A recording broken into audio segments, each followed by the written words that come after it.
Salam Bapak, Ibu, Saudaraku yang saya kasih di dalam nama Tuhan Yesus, di mana di pada pagi hari ini kita masih bisa tatap muka untuk merenungkan kebenaran firman Tuhan.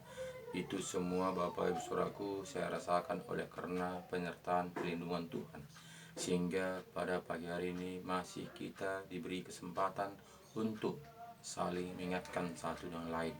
Jadi Bapak, Ibu, Saudaraku, sebelum kita membaca renungan kita di pada pagi hari ini, mari terlebih dahulu kita mengucap syukur kepada Bapa kita di surga. Mari sama-sama kita berdoa.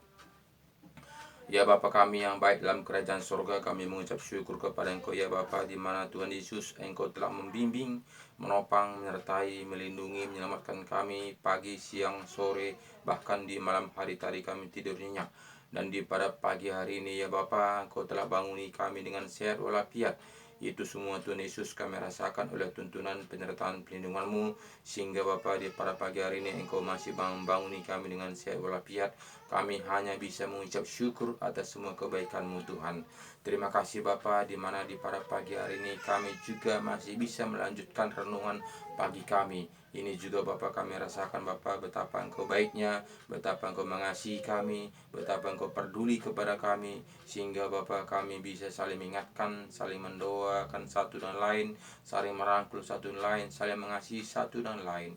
Terima kasih Bapa, di mana Engkau telah memberikan kami kesempatan untuk merenungkan kebenaran firman-Mu Tuhan.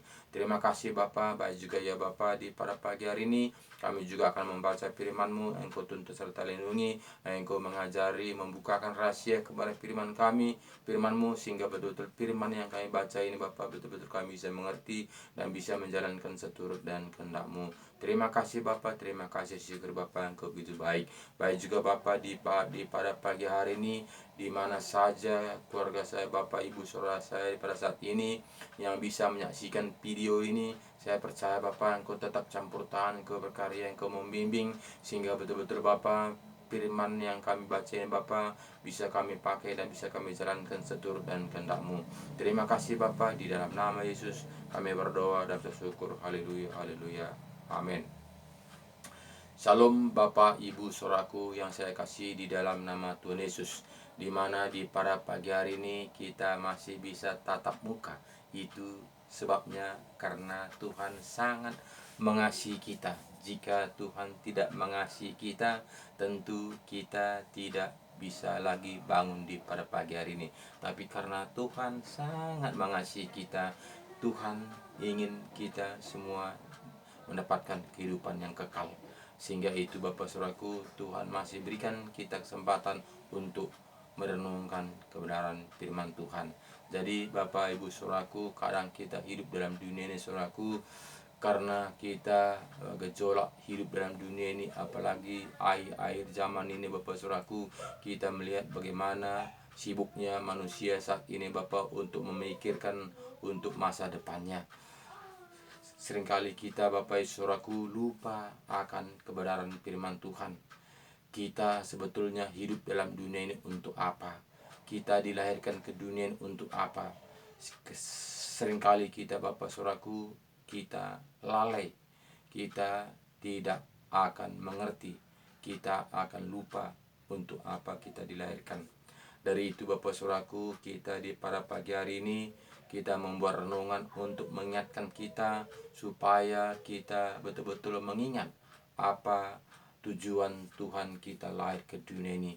Banyak kali manusia pada saat ini tujuan lahir ke dunia ini untuk merebut dunia ini.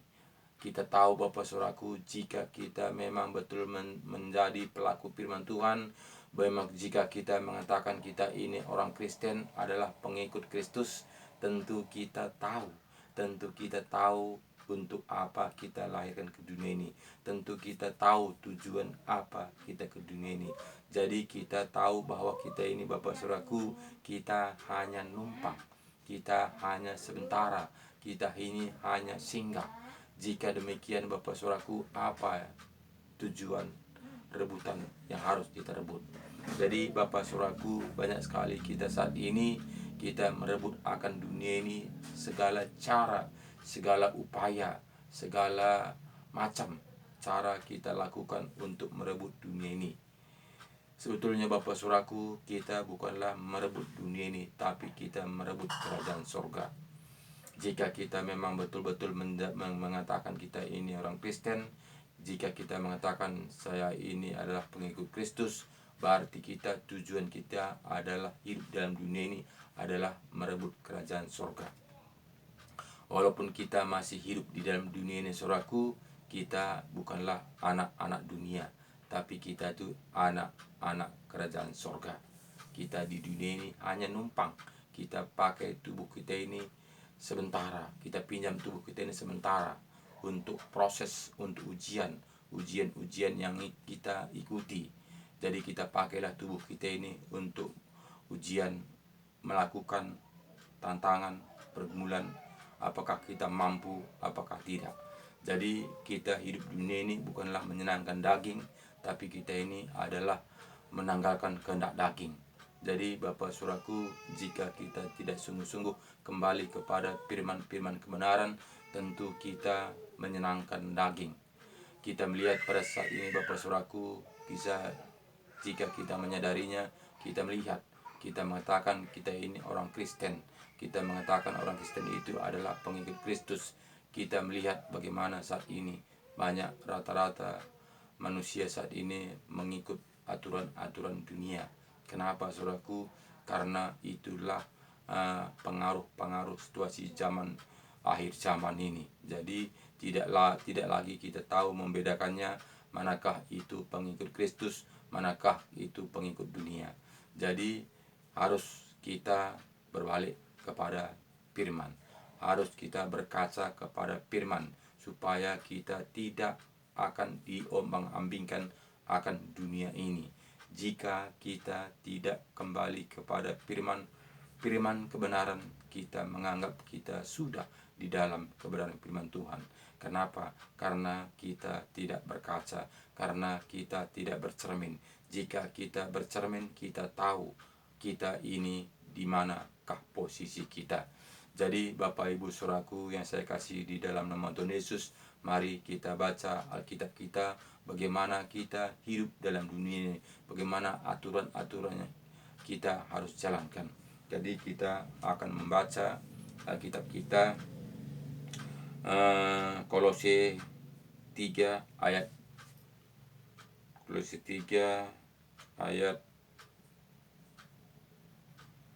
18 mulai.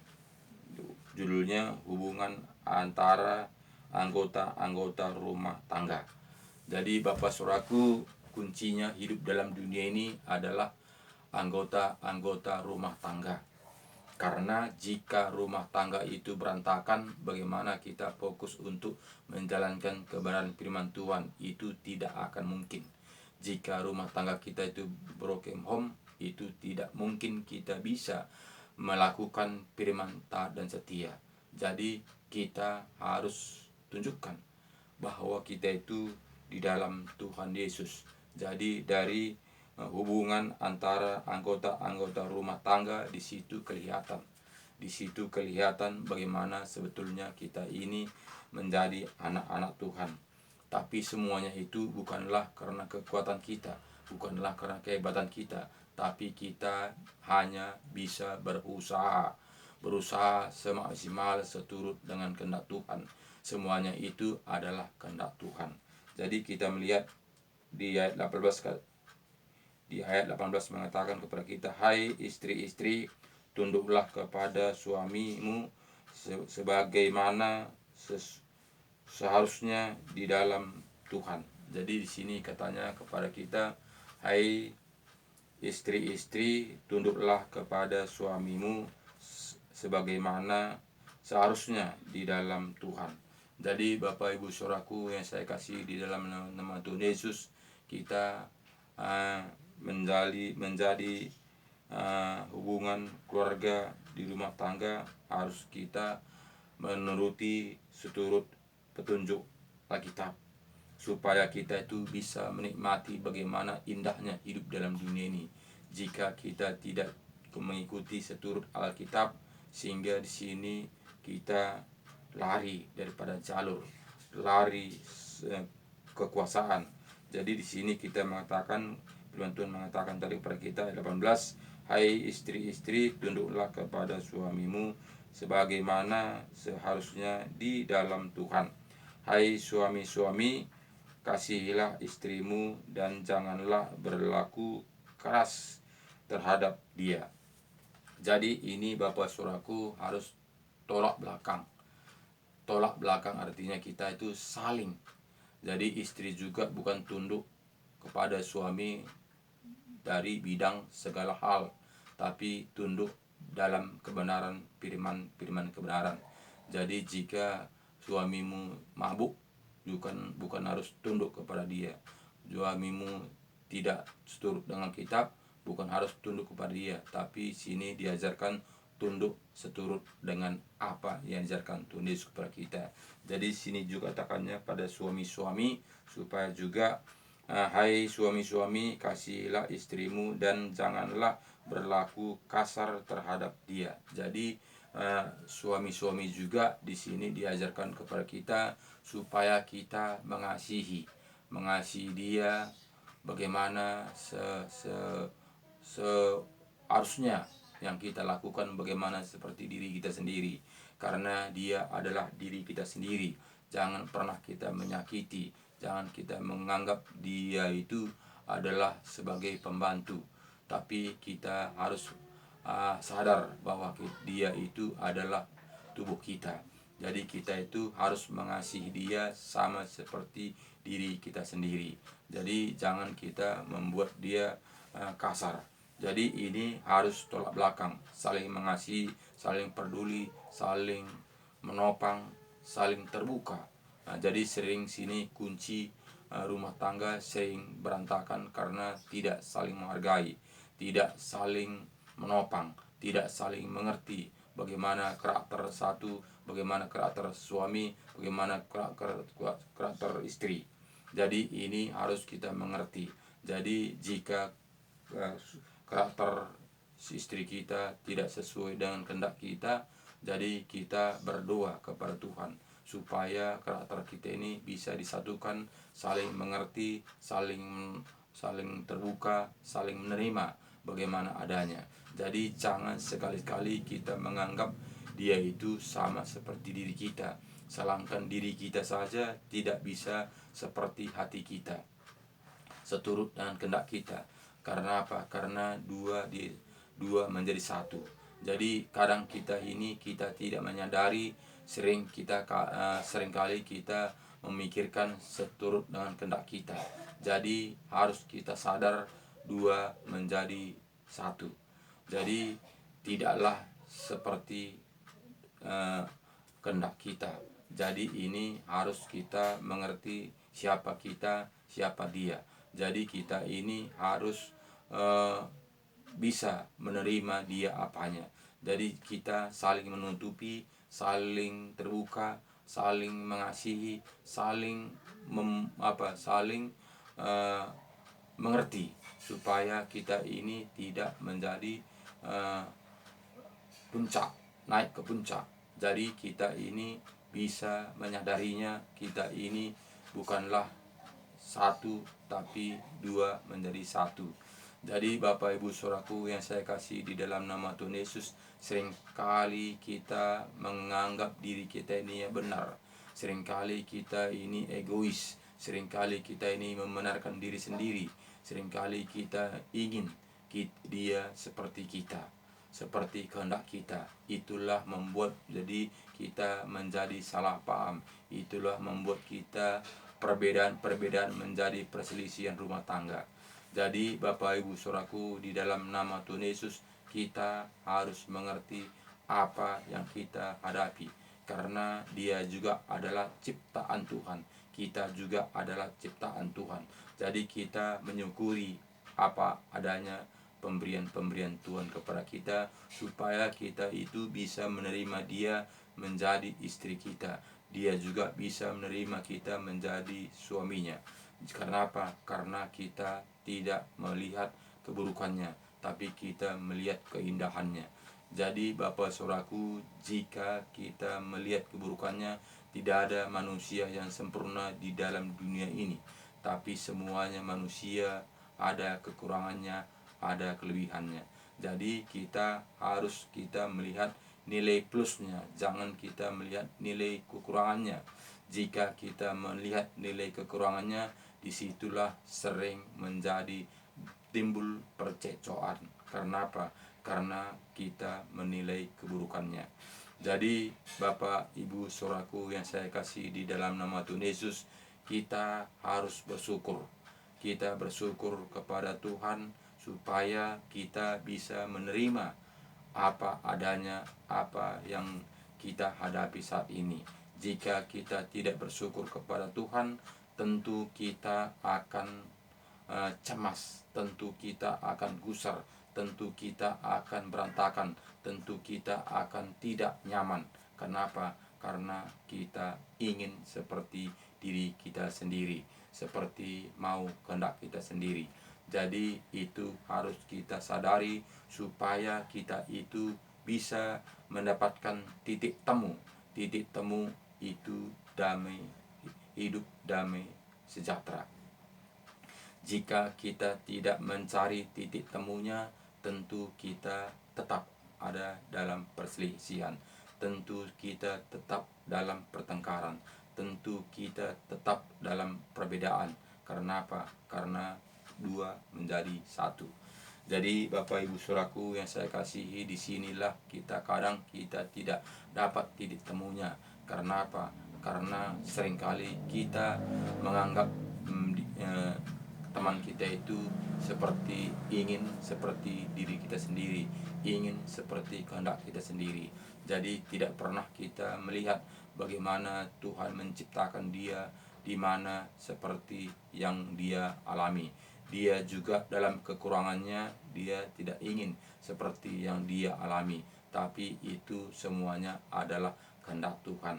Jadi Bapak Ibu Saudaraku, di dalam nama Tuhan Yesus harus kita sanggup menerima kekurangannya, menerima kelebihannya, bahkan semua harus kita mengerti supaya kita tidak menjadi naik puncak emosi dan sebagainya. Karena apa? Karena kita sudah menyadari dia kekurangannya, dia kelebihannya, bahkan semuanya kita harus mengerti. Jadi kadang-kadang kita Bapak Saudaraku, kita tidak mengerti sehingga kita menganggap dia banyak kekurangan yang kita lihat. Jadi Bapak Ibu Saudaraku yang saya kasih di dalam nama Tuhan Yesus, di sini juga tentang anak-anak. Karena di sini orang tua kadang kita tidak mengerti bagaimana mengurus anak-anak. Kita tidak mengerti bagaimana sebetulnya menuntun anak-anak. Padahal kita tahu bahwa anak-anak itu adalah sama seperti kertas putih. Apa yang kita tulis itu akan kelihatan. Jadi di sini kita melihat tentang ayat Kolose 3 ayat 21, katakannya, hai bapak-bapak. Jadi ayat 22. Hai hamba-hamba. Ya, salah.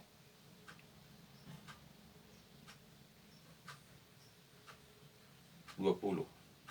Hai suami-suami, udah 20. Hai anak-anak, taatilah orang tuamu dalam segala hal, karena itulah yang indah di dalam Tuhan. Jadi kita melihat di sini seringkali anak-anak tidak taat kepada orang tuanya. Karena apa? Karena kita itu ada pemisah. Karena seringkali kita mengutamakan akan dunia ini.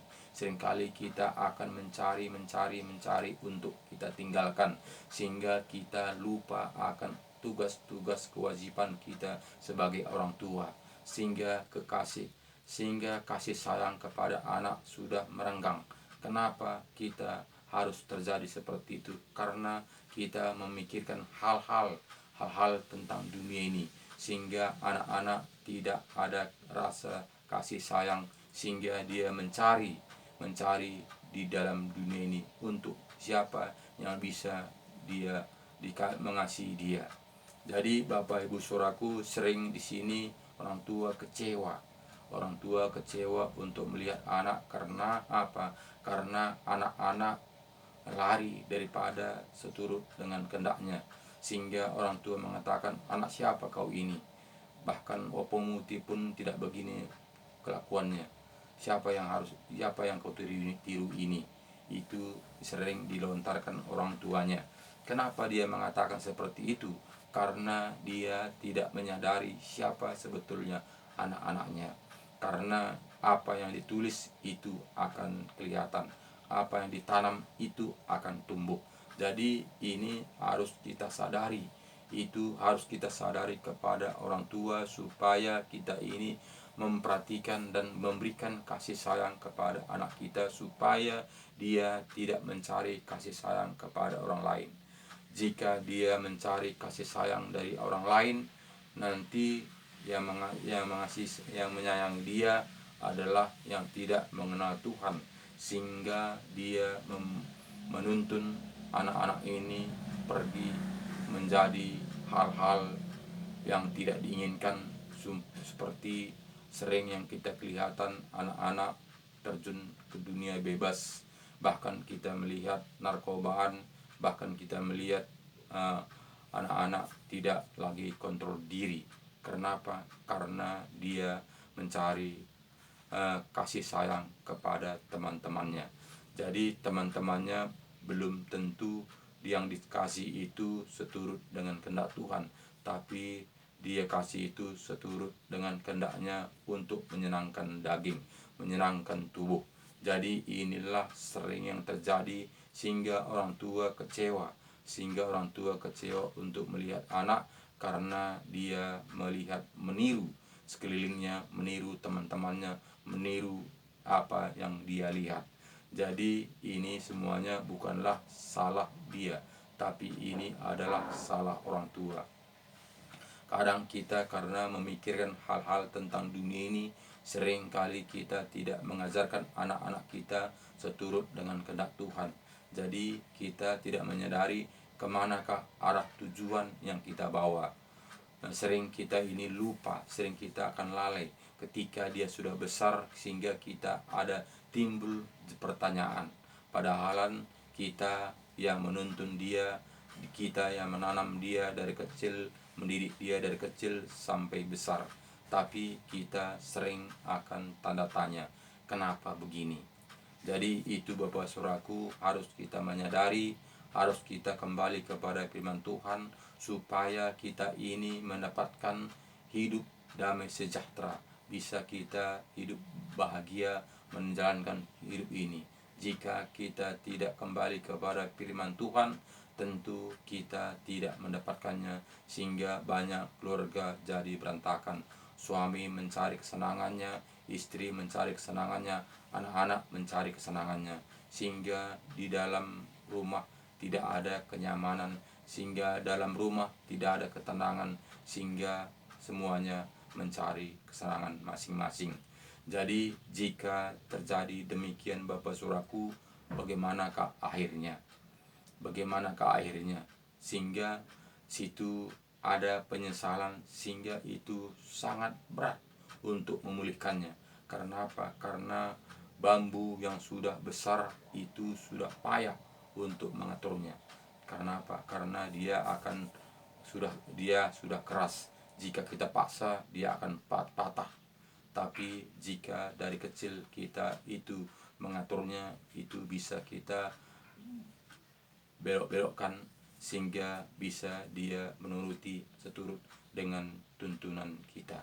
Jadi disinilah kelalaian orang tua mengurus anak, sehingga banyak di sini penyesalan yang kita alami. Jadi ini semua Bapak Saudaraku, adalah tugas sebagai orang tua. Jadi tugas kita itu, dari kita itu menuntun dia dari kecil sampai dia menjadi dewasa. Menjadi dewasa ketika dia berumah tangga, itu ada pilihannya masing-masing. Karena kita tidak lagi bisa mencampuri rumah tangganya jika dia sudah berumah tangga. Jadi kita itu menuntun dia dari kecil sampai dia menjadi berumah tangga. Jadi itulah tugas-tugas orang tua untuk menuntun, memberikan tuntunan kebenaran firman Tuhan. Jadi jangan kita merasa kecewa. Orang tua jangan merasa kecewa. Karena apa? Karena kita hanya bisa memberi yang terbaik. Memberi terbaik apa yang harus kita lakukan, apa yang harus kita kerjakan, apa yang harus kita tunjukkan seturut dengan kehendak Tuhan. Jadi kita cukup hanya itu. Jadi selebihnya Tuhan yang berkarya. Karena jika kita memikirkan hal-hal seturut dengan kehendak kita, tentu kita tidak akan paham bagaimana rencana Tuhan dalam kehidupan kita. Seringkali kita kecewa karena kita menganggap kita ini gagal mengurus rumah tangga. Kenapa? Karena kita menganggap kita ini yang pintar, kita ini yang berkuasa, kita ini yang mengatur. Padahal semuanya itu adalah kehendak Tuhan. Kita hanya berjalan seturut dengan kehendak Tuhan. Kita hanya menunjukkan jalan-jalannya Tuhan. Sesudah itu selebihnya adalah Tuhan yang mengatur. Jadi Bapak Ibu Saudaraku, harus kita itu menyadari supaya kita jangan pernah kecewa. Jadi banyak kali manusia saat ini berpikir supaya dia membimbing anaknya supaya nanti ada untuk mengurus aku masa tuaku. Dia berpikir seperti itu. Jadi jangan sekali-kali kita berpikir seperti itu. Bisa kita kecewa, bisa kita itu tidak lagi percaya kepada Tuhan. Kenapa? Karena kita berpikir dengan rasio kita, berpikir dengan pikiran kita. Jadi kita harus bersyukur kepada Tuhan. Apapun yang kita hadapi saat ini, tentu itu semuanya adalah seizin Tuhan. Yang penting kita berjalan seturut dengan kehendak Tuhan. Apa yang diajarkan Tuhan kepada kita ajarkan dalam kehidupan kita sehari-hari, istri dan anak-anak kita, supaya semuanya itu berjalan seturut dengan kehendak Tuhan. Jadi kita tidak bisa mengubahkan manusia, Tuhanlah yang bisa mengubahkannya. Karena apa? Karena dia adalah ciptaan Tuhan. Jadi kita jelas sini tadi kepada kita, katakannya kepada kita, hai bapak-bapak, janganlah sakiti hati anak-anakmu, supaya jangan tawar hatinya. Jadi kita tidak bisa menyakiti anak-anak kita, supaya dia jangan tawar hati, supaya dia jangan dendam. Banyak saat ini anak-anak dendam terhadap orang tuanya.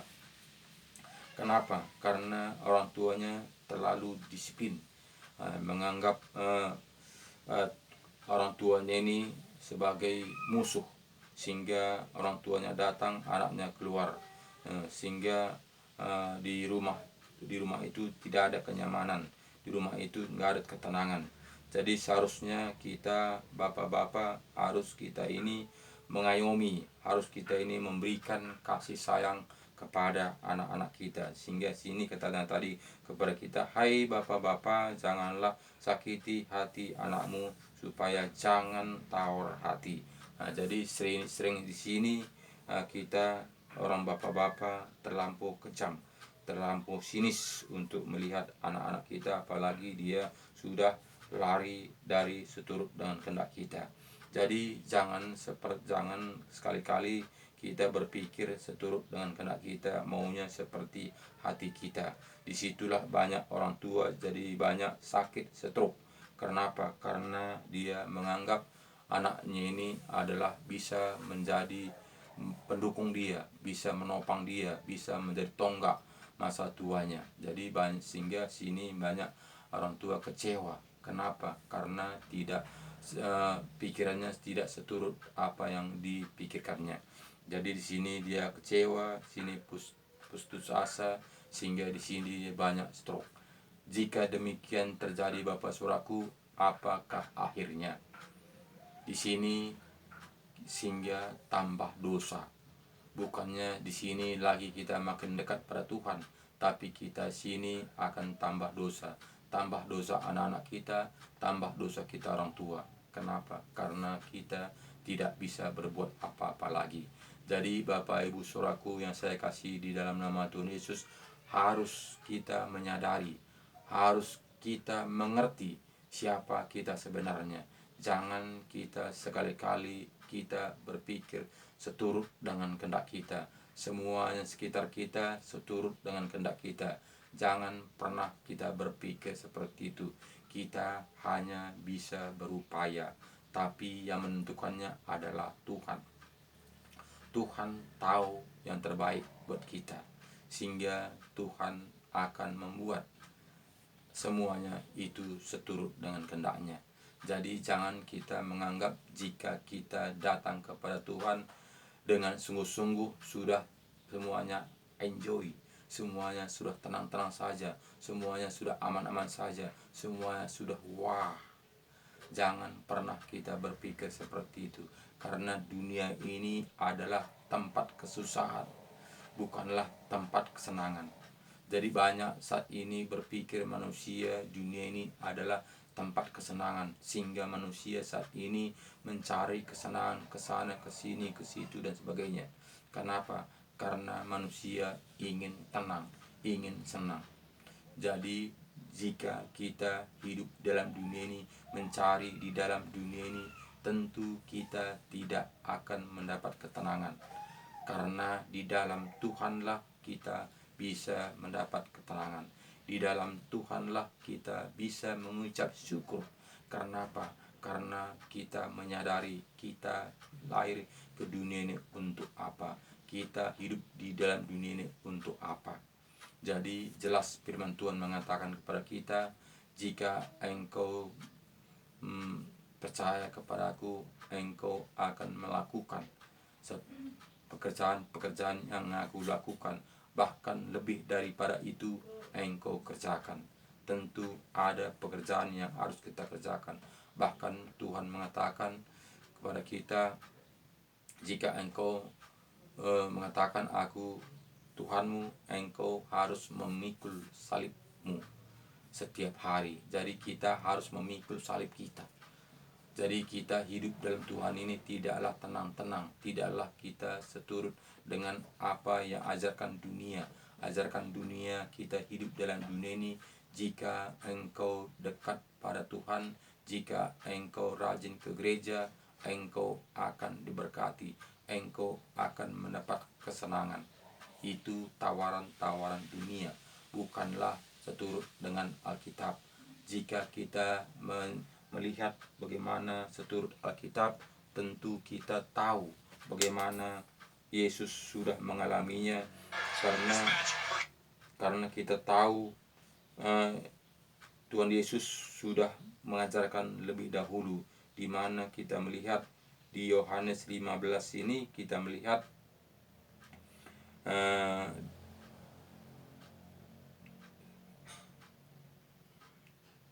Yohanes 15 ayat 18. Dunia membenci Yesus dan murid-muridnya. Jadi di sini jelas Bapak Saudaraku, kita ini siapa sebenarnya. Jikalau dunia membenci kamu, ingatlah bahwa ia telah lebih dahulu membenci aku daripada kamu. Sekiranya kamu dari dunia, tentulah dunia mengasihi kamu sebagai miliknya. Tetapi karena kamu bukan dari dunia, melainkan aku telah memilih kamu dari dunia, sebab itulah dunia membenci kamu. Ingatlah apa yang telah kukatakan kepadamu, seorang hamba tidaklah lebih tinggi daripada tuannya. Jikalau mereka telah menganiaya aku, mereka juga akan menganiaya kamu. Jikalau mereka telah menuruti firman-Ku, mereka juga akan menuruti perkataanmu.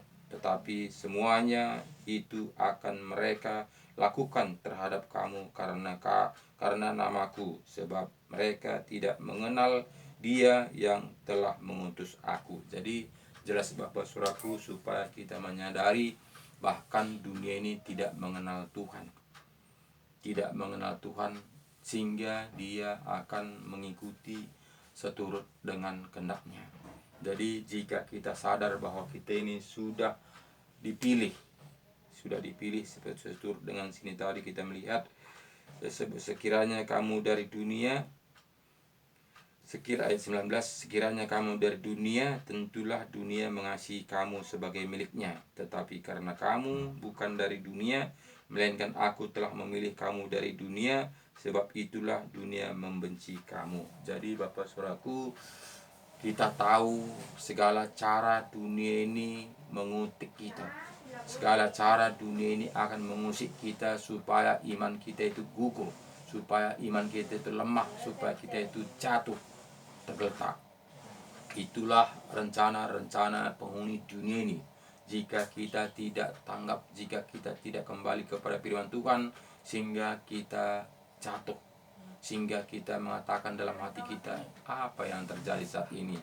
Saya rajin ke gereja, saya rajin mengikuti kegiatan-kegiatan firman Tuhan, saya kok rajin melayani. Kenapa terjadi saat ini seperti ini? Jika kita tidak menyadari, kita akan jatuh, sehingga kita akan jauh dari firman Tuhan, sehingga iblis itu akan bertepuk tangan. Kenapa? Karena itulah kemauan si tipu dunia ini, supaya kita jauh dari kebenaran firman Tuhan. Setan itu segala penjuru, dia datang untuk menjatuhkan kita. Jadi itu harus kita menyadarinya, harus kita tahu, supaya kita itu jangan pernah terkulai, jangan pernah kita tergeletak, jangan pernah kita itu jatuh. Kenapa? Karena setan itu segala penjuru datang untuk menguji kita supaya kita itu jatuh. Jadi kita harus kuat Bapak Saudaraku, karena kita melakukan kebenaran firman Tuhan ini bukanlah enak, bukanlah seperti apa kata dunia. Dunia mengatakan jika engkau rajin ke gereja, rajin mengikuti kegiatan-kegiatan gereja, tentu kamu akan nyaman, tentu kamu akan damai sejahtera, kamu akan bahagia, kamu akan rukun dan bahagia. Jadi bukanlah seperti kata-kata manusia. Bukannya kita itu menyenangkan daging, tapi kita itu menyenangkan hati. Jadi sangatlah beda Bapak Saudaraku. Jika kita menyenangkan daging, tentu kita itu mendapatkan kenikmatan, mendapatkan kesenangan, mendapatkan itu kehidupan pesta pora. Itulah kehendak daging. Tapi jika kita menyenangkan roh, menyenangkan hati kita, itu ada di dalam Tuhan. Karena apa? Karena Tuhan memberi penghiburan kepada anak-anaknya. Karena jelas Bapak Saudaraku, kita melihat bagaimana Yohanes 14 jelas katanya kepada kita Bapak Saudaraku, mulai ayat 15 katakannya kepada kita supaya kita mengerti bagaimana jalan-jalannya Tuhan untuk mendapatkan kehidupan yang kekal ini Saudaraku, supaya kita jangan jatuh jadi tergeletak. Jadi di sini katakannya Bapak Saudaraku, Yohanes 14 ayat 15, jikalau kamu mengasihi aku, kamu akan menuruti segala perintahku. Aku akan minta kepada Bapa, dan ia akan memberikan kepadamu seorang penolong yang lain, supaya ia menyertai kamu selama-lamanya, yaitu Roh kebenaran. Dunia tidak dapat menerima dia, sebab dunia tidak melihat dia dan tidak mengenal dia. Tetapi kamu mengenal dia, sebab ia menyertai kamu dan akan diam di dalam kamu. Jadi itulah membuat kita menjadi nyaman, itulah membuat kita menjadi hidup rukun dan bahagia, mendapatkan kesenangan di dalam Tuhan. Jadi bukan menyenangkan daging, tapi kita menyenangkan hati, menyenangkan roh kita. Jadi ada hiburan yang diberikan Tuhan, yaitu Roh Kudus. Roh Kudus yang berapi-api dalam roh kita ini, itulah yang akan menghibur kita, itulah akan menuntun kita, itulah akan menyertai kita, itulah akan mengajari kita, sehingga kita tetap kuat, tetap eksis apapun godaan-godaan, tantangan sekeliling kita. Jadi tidak itu membuat kita menjadi jatuh, jadi tergeletak. Jadi harus kita sadar Bapak Saudaraku, supaya kita itu bisa berjalan seturut dengan kehendak Tuhan. Jadi ayat 22 mengatakan kepada kita, hai hamba-hamba, taatilah Tuhanmu yang di dunia ini dalam segala hal. Janganlah